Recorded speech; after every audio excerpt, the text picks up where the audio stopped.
Selamat datang kembali.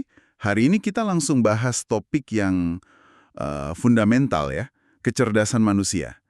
Kita pakai catatan dari Hendra Eskom, MT, judulnya Perjalanan Singkat Kecerdasan Manusia. Betul. Nah, kenapa ini penting buat Anda? Ternyata cara kita mikirin soal kecerdasan ini, itu ngaruh banget ke pengembangan AI sekarang. Yuk kita bedah bareng catatannya. Iya, oke. Jadi tujuan kita kali ini mau coba rangkum ya berbagai sudut pandang dari sumber ini, mulai dari mitologi kuno sampai ilmu saraf modern. Biar kelihatan gitu gimana pemahaman kita soal pintar ini berkembang. Sip. Nah, ngomongin definisi dulu nih. Kecerdasan tuh kata sih, sumber ini bilang ya kemampuan buat berpikir, merencanakan, terus mecahin masalah gitu. Sama paham ide-ide abstrak. Hmm. Terus ada definisi spesifik dari Linda Gottfriedson tahun 97. Dia bilang kemampuan mental umum intinya buat paham dan adaptasi sama lingkungan. Termasuk mikir abstrak, belajar dari pengalaman. Nah, itu dia. Definisi Gottfriedson itu penting banget. Kenapa tuh? Karena ada kata adaptasi sama pembelajaran. Dua hal ini kan inti dari apa yang dikejar di AI. Jadi bukan cuma pinter statis gitu ya, tapi soal gimana kita atau mesin bisa efektif interaksi sama dunia luar dan belajar. Oke, adaptasi dan belajar ya. Menarik, bahkan di mitologi Yunani aja udah ada kan soal Prometheus yang nyuri api itu. Api kan simbol kecerdasan ya. Artinya kecerdasan itu didapat lewat inovasi, adaptasi juga. Betul, semacam kemampuan untuk mengakali keadaan gitu ya. Iya. Nah, kalau kita mundur dikit nih ke filsafat, gimana pandangannya? Beda lagi kan? Plato misalnya percaya kecerdasan itu sumbernya dari jiwa. Jiwa ya, sesuatu yang non-fisik berarti. Iya. Terus ada René Descartes dengan cogito ergo sumnya yang terkenal itu. Aku berpikir, maka aku ada. Dia kan misahin banget tuh antara pikiran yang non-fisik sama tubuh fisik kita. Pemisahan dualisme itu ya? Betul. Lanjut lagi, ada Immanuel Kant. Dia bawa ide soal pengetahuan a priori. Sesuatu yang kita tahu tanpa perlu ngalamin langsung. Contohnya kayak konsep ruang dan waktu, dasar gitu, udah ada aja di kepala. Nah, ini nih, pemikiran Kant soal tahu tanpa ngalamin ini langsung jadi tantangan buat AI. Gimana coba kita mau program pemahaman bawaan gitu ke mesin? Padahal mesin kan belajarnya dari data doang, dari apa yang dikasih ke dia. Bener juga ya, gimana caranya mesin tahu tanpa merasa atau mengalami? Iya kan?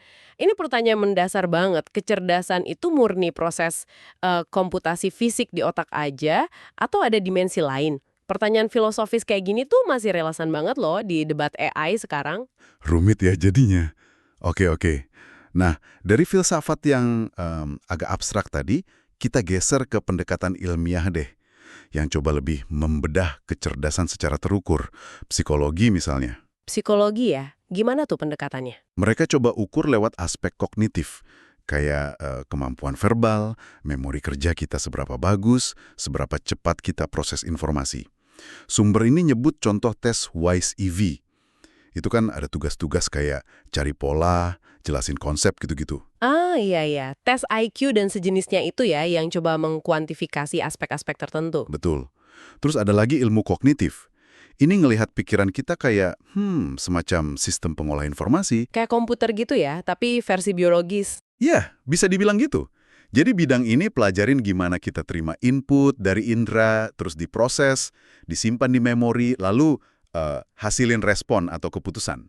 Ini bidangnya nyampur-nyampur nih. Ada psikologi, linguistik, AI juga masuk di sini. Interdisipliner banget ya berarti. Banget. Nah terakhir, yang paling dasar mungkin ya, ilmu saraf. Ini yang langsung ngoprek mesinnya, otak kita. Isinya kan sekitar 100 miliar neuron katanya. Banyak banget. Dan itu saling nyambung semua ya, jaringannya kompleks banget. Iya, dan penemuan penting, kayak dari Golgi sama Ramon Yekayel dulu, yang nunjukin kalau neuron itu unit-unit individual yang saling komunikasi tapi terpisah, itu ternyata jadi, fondasi konsep buat bikin jaringan saraf tiruan di AI. Artificial Neural Networks itu. Persis. Di sini kelihatan banget jembatannya. dari biologi, nyebrang ke teknologi. Cara kerja sel otak kita itu secara langsung ngasih inspirasi buat desain arsitektur AI.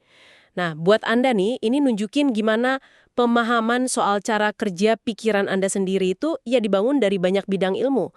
Dari psikologi, biologi, nyambung semua. Jadi kalau kita rangkum nih obrolan kita udah lihat pemahaman soal kecerdasan itu dijelajahi dari, macam-macam sudut pandang ya. Dari mitologi, terus filsafat, ada Plato, Descartes, Kant, terus masuk ke pendekatan ilmiah, psikologi, ilmu kognitif, sampai ke dasar biologisnya di ilmu saraf. Dan ternyata semua ini saling ngisi dan jadi dasar buat pengembangan AI yang lagi kenceng banget sekarang. Iya, betul sekali. Nah, sebagai penutup, mungkin ya ada satu hal nih buat Anda renungkan. Kita udah coba telusuri kecerdasan dari banyak sisi tadi. Tapi pertanyaannya, seberapa utuh sih sebenarnya pemahaman kita ini? Maksudnya? Ya, waktu kita bikin AI berdasarkan pemahaman kita tentang kecerdasan manusia ini, jangan-jangan ada aspek penting lain dari kecerdasan kita, kayak intuisi mungkin, atau kreativitas, kesadaran yang tanpa sadar kita abaikan. Atau mungkin kita salah mengartikannya waktu diterjemahkan jadi kode. Wah, iya juga ya. Jadi, pertanyaan apa nih yang muncul di benak Anda soal masa depan kecerdasan? Baik itu kecerdasan kita sebagai manusia maupun kecerdasan buatan yang sedang kita ciptakan ini. Wah, pertanyaan bagus itu. Bikin mikir ya soal batas antara simulasi sama pemahaman yang sesungguhnya di AI. Pertanyaan yang menarik untuk Anda renungkan lebih dalam. Terima kasih sudah menyimak. Sampai jumpa di pembahasan mendalam kita berikut.